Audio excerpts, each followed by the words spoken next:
U.S. National Security Advisor Mike Waltz says that he takes full responsibility for mistakenly adding a journalist to a group chat in which top American officials, most of the Trump 2.0 cabinet, was discussing the impending strikes in Yemen.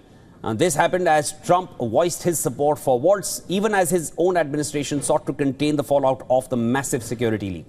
Now, in his first interview since the security breach story broke out, Waltz told Fox News that he built that group and it is his job to make sure everything is coordinated, and he took full responsibility for mistakenly adding a journalist to it. He added that he does not personally know Jeffrey Goldberg, who's the journalist. He is the editor-in-chief of The Atlantic, who was added to the chat. Know this guy. I know him by his horrible reputation, and he really is the bottom scum of journalists. And I know him in the sense that he hates the president, but I don't text him. He wasn't on my phone. Look, I take full responsibility. I built the group. My job is to make sure everything's coordinated. But how did the number? I mean, I don't mean to be pedantic here, but how did the number? Have you ever had somebody's contact that shows their name, and then you have somebody else's number there? I never make those mistakes. President Trump has said that there was no classified information disclosed in the chat, adding that he did not think Waltz should apologize. No, I don't think he should apologize. I think he's doing his best. It's equipment and technology that's not perfect, and probably he won't be using it again, at least not in the very near future. The U.S. president added that his administration would look into the use of Signal, which is the app where the chat was hosted. He also dialed up his criticism of The Atlantic magazine's editor-in-chief, Jeffrey Goldberg, adding that nobody cares about his magazine or the story. That's an app that a lot of people use, and somebody got on. I mean, happened to know the guy's a total sleazebag. The Atlantic is a failed magazine.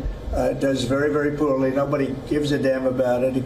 This gives it a little bit of a shot. And I will tell you this, that they've made up more stories, and they're just a failing magazine. The public understands it.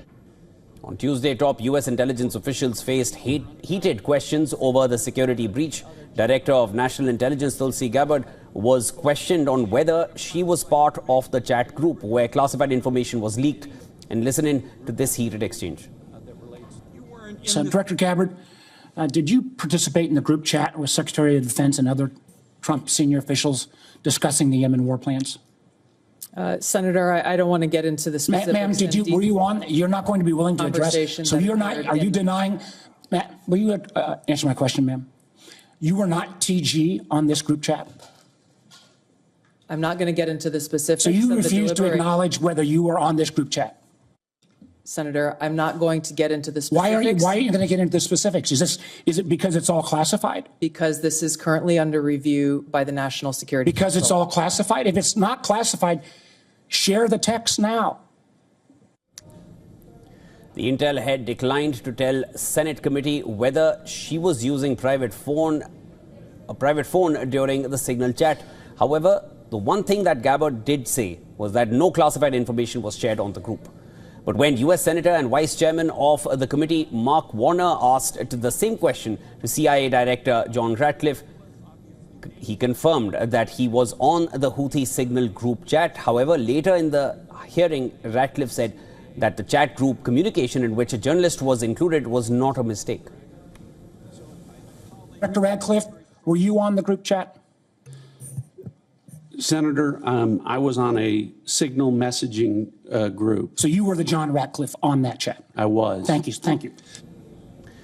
The Senate hearing was overshadowed by the case of Intel leak after editor-in-chief of The Atlantic wrote a detailed piece on how the Trump administration added him to a group on the messenger app, Signal, and shared detailed war plans for strikes on Yemen's Houthis.